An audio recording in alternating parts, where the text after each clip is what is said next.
Welcome to Season 4 of the Knack for Business podcast. Quick word from today's sponsor.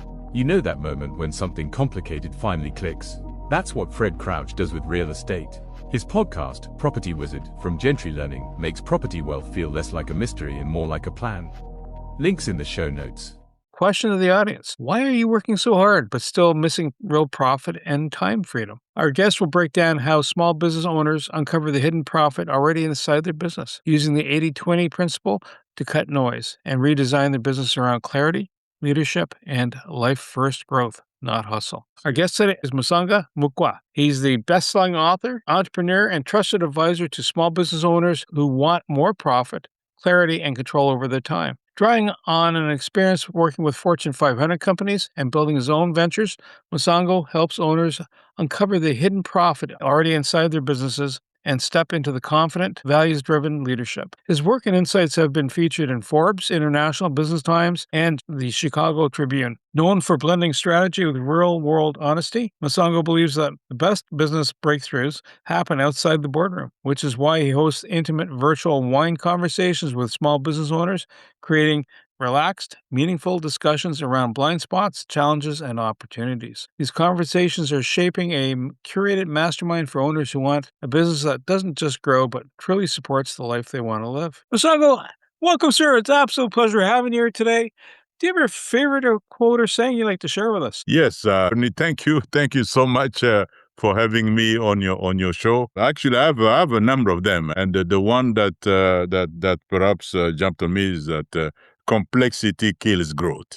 So what I get from there is that you really ought to simplify your activity, to simplify your business, so that you can focus on what really matters. And do you have a business tagline? Yes, the tagline is design a business that supports your life. That's what I strive to do with my clients. What showed you first that most businesses hide unused profit? And in fact, other than just, what showed you, but what is unused profit? Yeah, what I've learned is that we actually sitting, the business owners, they're sitting on gold. And they don't always know that. So there are a number of leaks in their business, but really they cannot always figure it out. So let me explain that to you. So what you have is that you're talking about unused profit, huh? Unused profit. That's what you're talking about. Yes. That's, let me tell you this. I remember sitting with the owner who had just posted his best revenue year ever, at least on paper. It looked like a win. But halfway through the conversation, he said, almost quietly said, I don't know why this feels heavy. So as we went through pricing, customer mix, customer structure, the issue became clear. Profit was not missing, but profit was trapped. That was the moment that I realized that most small business owners, they are not underperforming. They're actually underseeing. So I noticed that when you see capable owners working harder every year, but still they're feeling somewhat constrained, not free, revenue is growing, but margin aren't. So time was shrinking, energy was draining. That's when it clicked. So issue is not effort, is not ambition. It was more the profit leaks that were buried inside pricing, structure, and decisions that no one actually was looking at it clearly. So I guess working at Fortune 500 companies helps shape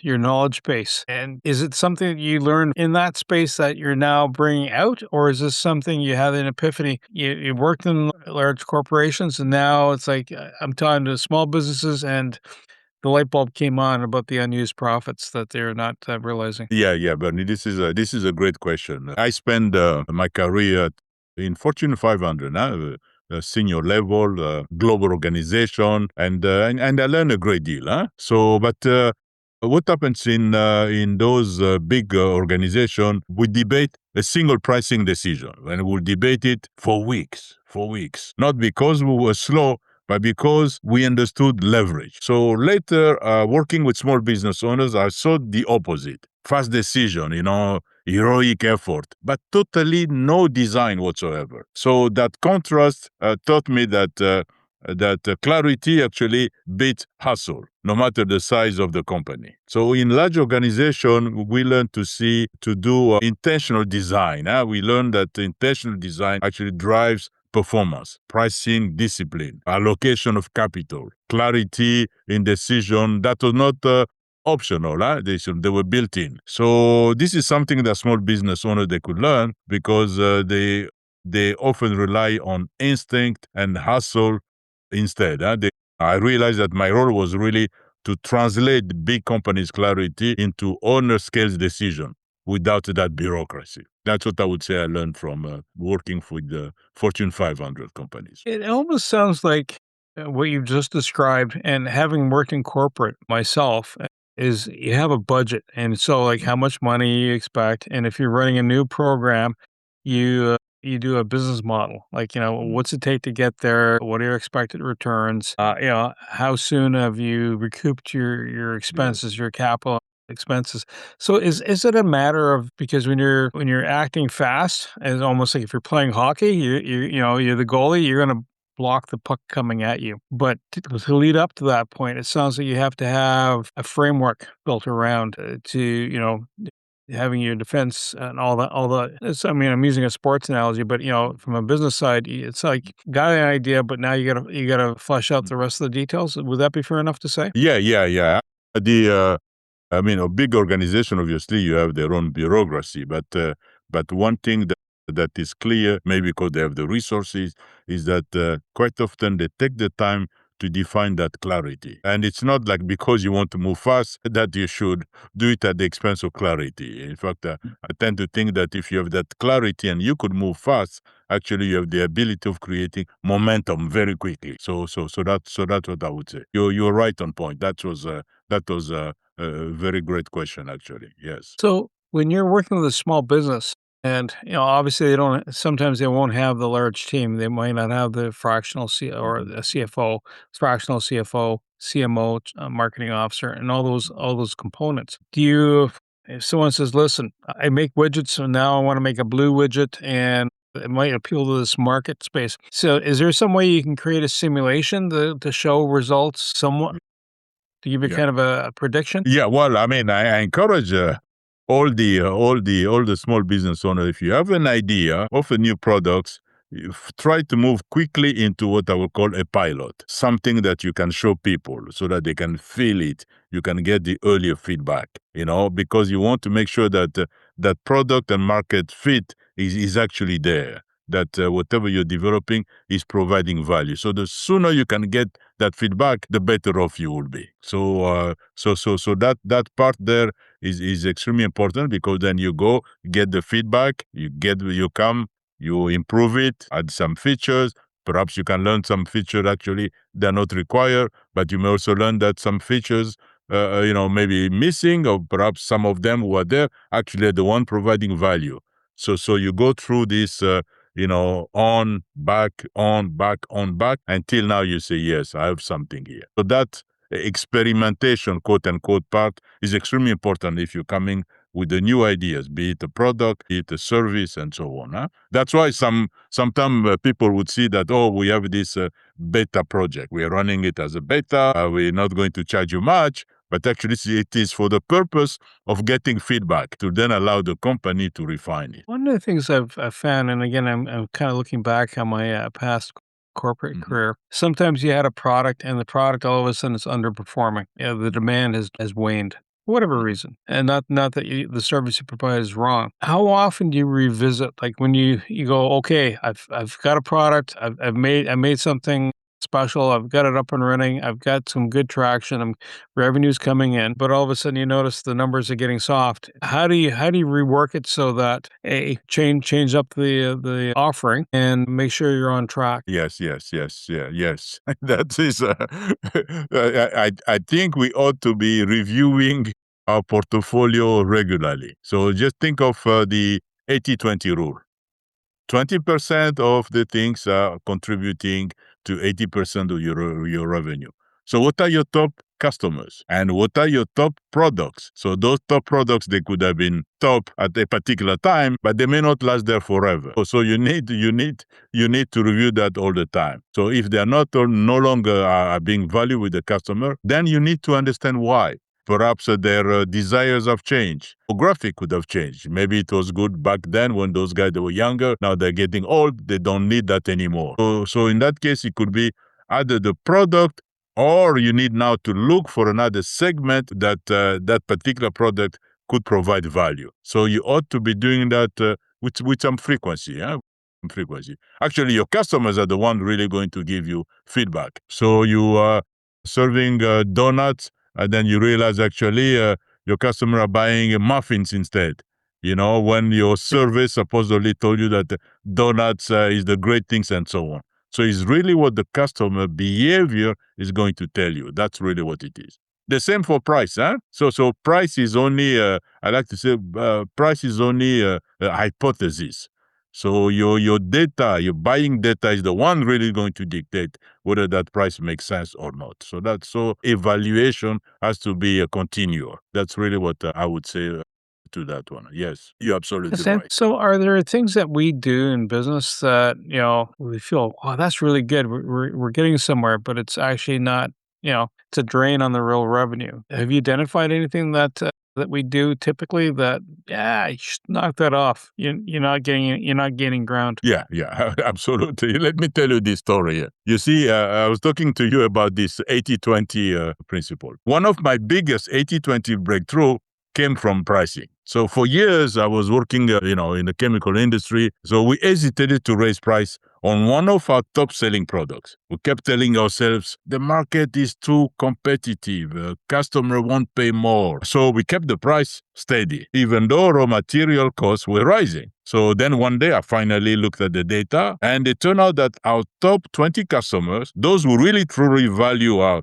reliability and the technical support we're providing, they were buying that product consistently, and not once had they pushed back on our value. So I realized then something important. We were pricing based on fear, not on value. So then we tested a modest price increase with our best customers. No big assignment, no big announcement, no emotion, just a clear, confident update. Not a single customer complaint, not one. But here's the real power of that. Because those top customers generated most of our volume, that small increase had actually an outsized impact. Our margin improved immediately. Cash flow stabilized. And we finally had breathing room to invest in better service and production improvement. So that experience, Bernie, taught me this. If your best customers stay when you raise prices, you are probably undercharging all along. And if your worst customer leave, that's probably a blessing, not a loss. So people ought to be looking at that, So you have to compute the number. Like in this case, you increase the price. How many of them actually are staying? And how many of them are going to lose? So it may turn out that actually overall you're coming out really, really well in terms of your own profitability. Sounds like a mindset situation. I've seen this happen before, and depending where decision makers are sitting, if they come in with a scarcity mindset, right, everything is like, I got to make sure I have enough resources as opposed to venturing out. And conversely, be the other side of the fence where you're going, skip it. We'll just damn the torpedoes. We'll just rock and roll. And is equally as hazardous as being. Is there a kind of a perfect mindset a person should have or a business should have in place for the leadership? Yes, absolutely. Absolutely. That mindset there, they're extremely important. But because we have sometimes hidden beliefs, every leader, would hit a wall from time to time. That is expected. Perhaps some people there are struggling to lead at scale, or motivate their team, or trying to convince others and whatnot. So then the tendency is obviously to focus on those external blockers, such as bureaucracy or employee attitude and so on. But that's really not what it is. So now those blockers, I believe they are sometimes so ingrained and habitual that most of us aren't even aware that they exist. But they're there.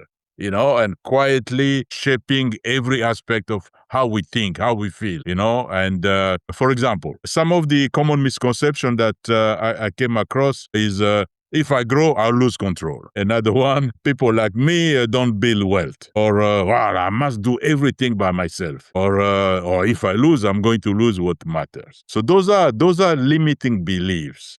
And what I always tell the people, take those beliefs and reframe them into empowering beliefs. And then you'll see that your view now beginning to change, because we have those beliefs about pricing, about what customer will pay, about our own capacity, about who our best client could be, and so on. So if your business does not outgrow your belief about yourself, then it's very difficult even for you to go and scale, or to go after a big contract, or to go and increase price, and so on. So you really need to break that belief and then replace them by empowering beliefs. So that's what I would say. For example, one limiting belief could be, I can never succeed because I lack the skill. While an empowering belief could be, I can succeed because I'm resourceful and willing to learn. So once you make that shift, then it opens up a tremendous opportunity. Oh, you also mentioned supporting your life, business supporting your life. And I think I think it's just more than, hi, I'm getting a salary or I'm getting a income from this. What else is behind that picture of business supporting your life really mean? Yeah, supporting your life. I mean, what are the business owners that are looking for? They're looking for financial freedom. They're looking for financial independence, and also leaving a legacy and spending time with loved ones. So for me, the question that you put there, what does a business supporting your life really mean? For me, that question really became real when I realized that I built something that needed me constantly, but never gave me anything back. So a business that supports your life is one that funds your values instead of fighting them. So it gives you time to think, space to breathe, and energize you, and not just to help you survive. So to see that as a shift from being consumed by the business to being supported by it. I think that's the difference between success that looks good and success that actually feels right. So that's what I mean by business supporting your life. And that is possible. So if you go back to that 80-20 principle, focus on the 20%, but that means you have to let go some of the things that are in that 80%. So now you reclaim your time because you free yourself some of those things. You can focus now on what matters to you, which could be your customer, which could be your family for that matter, and the legacy you want to leave, and so on. It almost sounds like, again, back to the structuring, like it's one thing to build a simulation or a model or a budget, but it also sounds like if you're a micromanager, you're never going to be happy. And so then if you're not micromanaging, but you want similar results, that means you have to have operating procedures, standard operating procedures. So are you suggesting then, as the business is evolving, right, and success is coming in, there's revenue coming in, that they should also plan to hand off elements of the work? Yes, absolutely. What I'm suggesting is that two things. Number one, you need to reconnect with your purpose. So you need to revisit, why are you in this business? Why are you doing what you're doing? Who are you serving? And then the second component is that your business strategy. Redesign it so that you can focus on what is driving the revenue. But then you also need to sustain that win. You need to sustain that win in terms of building the leadership that you need. You need to put the right capabilities, and you need to review your relationship outside business and so on. So yes, that component is extremely important. Because you as a leader, leadership is not a solo venture. Leadership is in terms of bringing others along, develop them, so that's how you can actually strengthen the legacy you want to leave. It's not by going alone, but really in terms of building that the overall capability within whatever your organization, however small it is. So if a person catches on to this concept, the whole construct, 80-20, letting go, focus on things, what do they find happening in their life? What do the coworkers say or their colleagues say, and what do their families say? What's usually the feedback they'll notice as a shift in their environment? That shift is tremendous, huh? And what I would say is the following, and maybe I can illustrate it much better with the story. So I had this client called John. John was a baker. And I'm sharing this story because that story really stayed with me. So on a Tuesday afternoon, John received a message from his wife. Are we still married? So that same day, his delivery boy quit, invoices piling up, invoices, cash flow drying up. And he find himself at 3 a.m. looking at the ceiling and wondering, how much longer can I survive this? Now, John was not failing. He was simply trapped in the same cycle many small business owners live in, working harder instead of working on the right things. He was not running a bakery, frankly. The bakery was running him. So when we started working together, we slowed everything down. We began with what I believe is the foundation of all transformation, your purpose. So we looked at clarity, with that, if your identity as a leader. So I asked John, as I recall, John, why did you start this bakery? John paused for a moment and he said, to create joy, to serve my community, to build the life where work supports my family, not to take me away from them. I miss Johnny's baseball. I couldn't go to Kim's piano recital. So that purpose has always been there, but it was buried under exhaustion, under the complexity, this perceived complexity of the business and whatnot, the competition, the this and that. But once we uncovered that, energy changed. Now he reconnected with his wife. And suddenly he was no longer a baker. Now he became a creator. He became a community builder, a provider. So look, reconnecting to that purpose, in his case, unlocked that clarity. And then now we looked at the 80-20 rule. So we apply that. We find that 80% of his products generated 80% of his profit. His best customer never complained about price. His lowest profit item, they were demanding most of his time, and he was underpricing his signature item. So we simplify his menu, we focus on a high margin, raise prices where we needed to do, and we could put some retention system in place. And as the business now began to stabilize, John also stabilized. He slept again. He delegated without guilt. He reclaimed mornings with his family, because he had to reclaim his time. He walked into his bakery every morning with pride instead of fear. So he began to work less also, earn more, and finally he felt free. Now, within months, in his case, his hours dropped, his gross profit increased, his stress disappeared, his confidence returned, and he became the leader his business needed. Now, John did not just change who he was. John changed what he focused on. That's what I like to say. There is a hidden gold in your business. And there was a hidden gold in his business the whole time. He just needed clarity to see it. Now, this story matters to me because John's transformation happened not because of the numbers. That's why the story mattered to me, not because of numbers, although the numbers were great. Really because he got his life back. He reconnected with his family. He discovered joy in his work. He remembered who he was, frankly.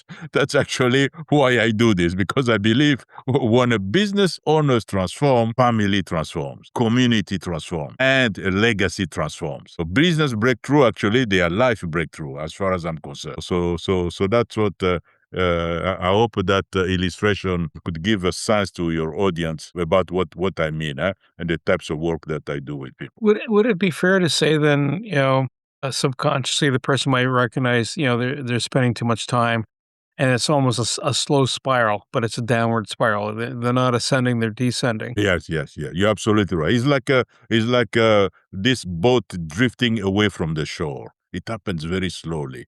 It's happening very slowly. But in reality, that purpose, that drive, that passion they had is there, but it has been buried under the weight of all those challenges, So it's just a matter of sitting and trying to get back to it. And what I find is that once you get back to it, all of a sudden you reignite. You have more energy. You become more creative. You begin to see possibilities. That's what I find. You're absolutely right, Bernie. When you've worked with people, how long does it usually take them to transform from oh my gosh to a relaxed sigh and everything is back on course? Is that like weeks, months, year, or what? What's the typical process? Well, my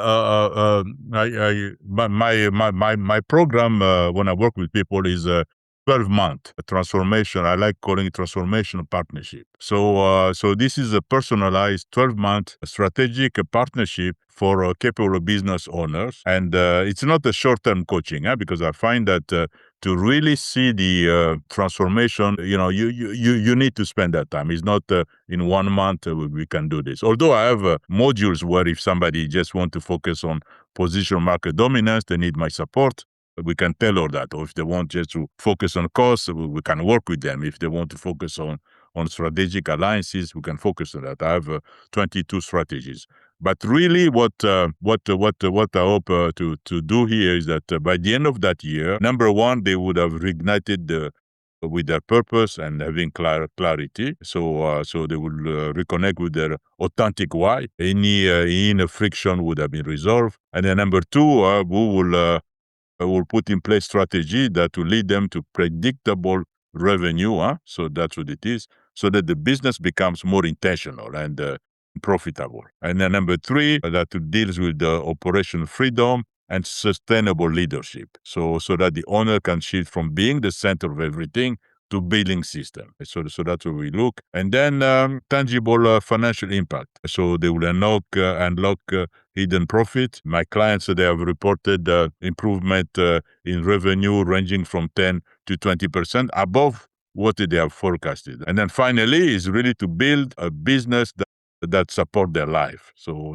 that's what it is. So that it's no longer a business that is consuming them, but really a business that begins to support their life they always wanted to live, personally, professionally, and relationally. So that's what that's what I do, and that involve 3 private one-on-one coaching session per month, ongoing access to training video, workbooks, and so on.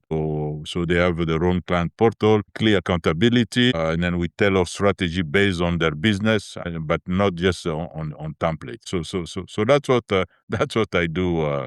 This was a great question. This was a great question. Do you find that you work with other professionals so you have a client coming on your doorstep and say, "Listen, I need help. I'm all wound up and no place to go. I know there's gold here, but and they've heard you talk." Do you also involve then, let's say, an accountant, a lawyer, or if they're ordering product, someone does logistics, but experts that that touch that you also fold that in to help, because if the person's trying to do it all, or a tech expert, right, like a CTO, chief technology officer, do you find you utilize or capitalize on fractional services around that person sometimes if they're in need? Yes. The way I work, so I coach. So I like telling my client, I don't give you a fish, but I'll teach you how to fish. 75% is coaching, and maybe 20% also, 75% coaching, maybe 10 to 15% of training, and then the remaining consulting. If it's one area that I'm skilled, I can jump in. But there are instances where while we are working, where I bring in additional collaborator. For example, if I'm working with a client, which I did in the past, where it turned out that the messaging from their website or their marketing material is not really generating leads or converting, I should say, then in that case, maybe we need to redesign not only the message, which we can do, but then how to structure it on a website or marketing. In which case, then I look for partners who can then provide that support. So depending upon their need, if it's something that they themselves are not able to do, or I'm not able to provide that specific specific support, then I draw from my own network of people. For example, one client, he wanted to see how they can use a sales navigator. Well, I'm not proficient to that. Well, I work with somebody from my network, and they spend time now with that individual to show them how actually they could exploit that. So those are the things. Or human resources issues, or in terms of the types of insurance that as a small business they should look at. Well, I have a network of collaborators who can jump in and then provide them that support. Or taxes. You can really take advantage of some of the taxes loopholes that sometimes small business owners, they may not be aware. Well, I know people who they do that for a living. They're part of my network. Then I can bring them in. Yeah, so that's Oh, how it works. that's excellent. So, are you a sommelier? Do you, because I understand you have wine conversations, and what's the most revealing thing you've had out of some of your wine conversations? So, is there something that really stands out in your past conversations with clients? Yes, yes, yes. Yeah, these are some of the things that I do. I did in the past, Bernie, which was just trying to bring a group of people so that we can talk about the challenges that they're experiencing, but also counting on the collective knowledge of peers. So creating that safe space where people what people can come and talk about their challenges without any judgment. That's the rule that I established. No judgment. We're just here to ask clarification, get the fellow to think. That's what we are doing here and whatnot. And what surprised me is that when you created that safe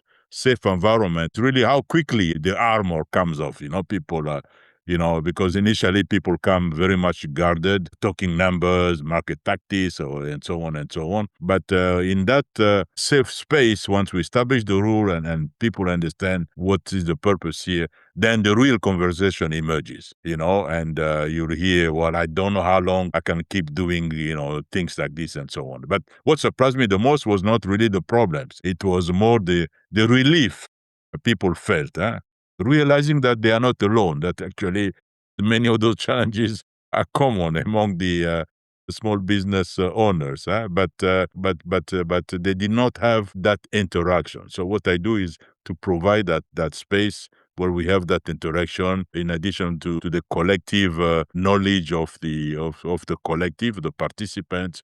I do a bit of coaching, and sometimes if I have some material that I have some expertise with, then I will share with the group as well. So that's how it's been going there. I'm hoping in February to relaunch it, actually, because I've not done this for a long time. I was doing it in person, but I want to try some experiment and create one, but over Zoom. So that's really what I'm hoping. I'm still trying to see how I can run it over Zoom rather than in person, and I'll be sending a number of invitation here, next month, trying to get 15, 20 people as a complimentary session, so that we can come on meeting there, and then the result of the discussion, actually, I'm hoping to use it in the future to create a mastermind program where then we can meet for a period of 6 months, that cohort, and then meeting twice a month for 6 months, and then another group, and so on. So that's what the idea is, Bernie. Find that when you're working with a company and you've coached them, and you've had either a one-on-one or within a group, you also encourage them then to join networks, so they have a sense of what's happening outside of them. Not necessarily, if I'm a muffler shop, let's go find all the other muffler shops and what's happening. But let's say Yes. you're a muffler shop, you're a mortgage broker, you're a realtor, you're a tradesperson, right? Yeah, pick whatever Yes. trades. Do you find you encourage them to get involved in those type of spaces too, to keep on track? Yeah, yeah, yeah. I encourage them. I'll say, hey, listen, I belong to this network group here. I think there are a number of good people there. It will be good for you to meet, to interact, and then I invite them as a guest. Then they participate on that session, and then if they feel like, hey, this is something that could benefit from them, then they could pay whatever due, and then attend those meetings and then develop contacts on their own. Yes, I certainly do that. That's what I do. Because in my work, apart from my coaching, those are the additional benefit people get. They will get access to expertise that within my own network that I could bring in to support them, but also I can introduce them maybe to specific people. So that's one. Number two, they get access to a library of training videos, workbooks, and so on. So those are the things that they do. And obviously, if there is a need for a particular aspect. For example, there was a young fellow that I was coaching, and they needed some support in terms of understanding basic of finances, fixed costs, variable costs, and so on. That's one area I'm very skilled at the teaching. Where I carved up a particular session that was not part of the overall coaching, but I carved out a particular session, and we just spent 2 sessions actually teaching them that, give them homework, practice, and so on, so that when when he goes on the shop floor or talking to his own finance people, he can actually understand what they're talking about. And he told me that he became more confident as he's talking to those people. So those are the additional bonuses that people get when they're working with me. So that's really what it is. That's a great question. Now, what questions should every owner ask on a weekly basis? What should they be mindful of? Well, I think the question that they should be really asking is the following: is this business still serving the life I'm trying to build, or am I serving it? So I think that one question really cuts through the noise, cuts through the busyness and habit. It forces clarity. Clarity more than motivation. Actually, clarity is really what changes the trajectory of both the business and the person who's building it. So that's a question that I would tell the people to really do that. In fact, this morning I was at a networking session, and one gentleman there encouraged us this week to ask ourselves the question: each time there is a request, to say, does this thing really move the needle, either for a business or for the life I would like to have? So which turns out actually to to my question. So I was very pleased that this fellow put that question there. So if someone is looking to budget for your help, what ballpark should they be looking at? Well, it depends. If they're going to do a one-on-one session, my program is 36,000 for the full year, which they could pay 3,000, 3,000, 3,000. They have the ability of dropping if they feel it's not helping them. So if they pay it in full, then it's 30,000. And also, what some people opt for is not the full program, but they want something specific, which we can tailor that. They could say, well, I don't need the whole program, but I'm really looking for your support on helping me in the position of market dominance. Okay, fine. So that one, 3 months, we can organize a module around it and do that. But so far, many of the people that I'm currently working with, they took the 1 year program. They thought that benefited them a great deal, which I'm very thankful, because it really is really what I'm trying to achieve. Because you see, Bernie, what is unique with my way of approaching is that it's really about integrating all aspects of life. We're not just looking for you achieving the number. It's a physical, the mental, the emotional, the spiritual, into somewhat of holistic framework. Because I believe that the true success is not just about hitting the financial target or gaining market share, but it's really about creating extraordinary results that also improve the quality of life for you and for those around you. So when I work with clients, I focus on building that deep emotional and spiritual connection between them and their work. I found that when business owners truly connect with the spirit of their business and their team, it opens up the potential for incredible performance and meaningful change. This connection is actually crucial, because that's the one that drives motivation and passion, which in turn can then become the real engines of any successful business. So I'm very grateful that many people have subscribed to my to my full program, and I've seen the transformation. I gave you the example of John the baker there, and this has been really something. Something that gave me lots of pleasure, because in the case of John, he was near bankruptcy. We were able to do that, and in the process, he was able to save his marriage as well. Very happy to. I think John's happy too. That's the kind of transformation that I look to see. That's what really gives me pleasure, despite the numbers and so on. So do you just service the continental U.S., North America, or are you global? Like, how far do you provide this support? Well, on Zoom today, everywhere. Currently, I'm working with a client actually out of India. I have a client, from Canada. The rest of the people, they are here in the U.S. But no, it's global. Today with Zoom, it's possible. There was one lady there, a prospect from Australia. The logistic was a bit difficult as we were trying to set when we can have a conversation. So we'll see how that will go, because the timing is a bit difficult. Either she has to stay there really late at night, or 1 a.m., or have to do that. So we're going to see whether one of us can manage that level of energy that late. So we'll see. But with Zoom, it's everywhere. It's everywhere. And do you have a resource that's available for people they can tap into? Can you tell me about that? Yeah.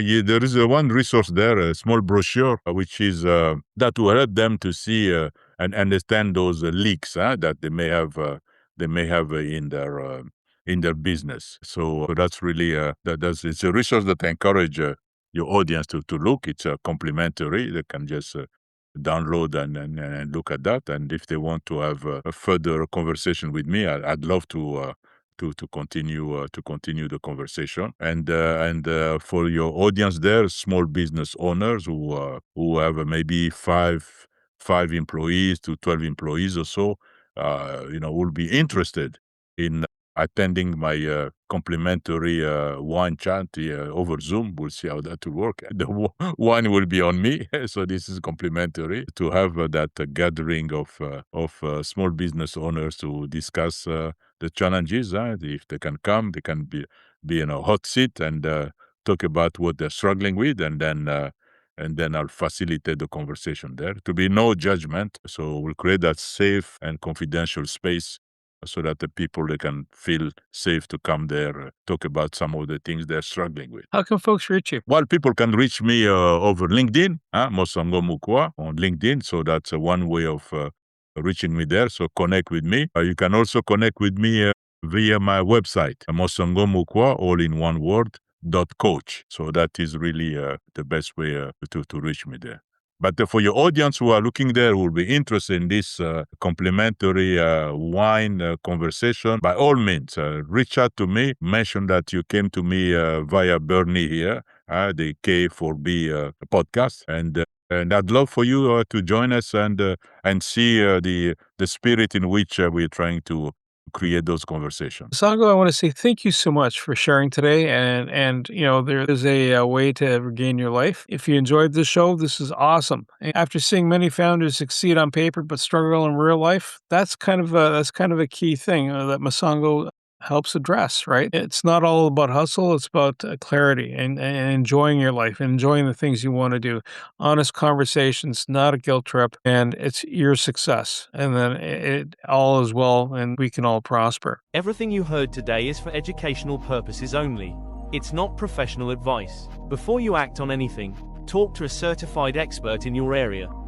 Your accountant, your lawyer, someone who knows your situation. We share perspectives. You make the decisions. Want more? Head over to blog.knack4business.com, packed with practical episodes on AI, marketing, leadership, and growth. No fluff, just the good stuff. Subscribe while you're there. Until next time, keep building.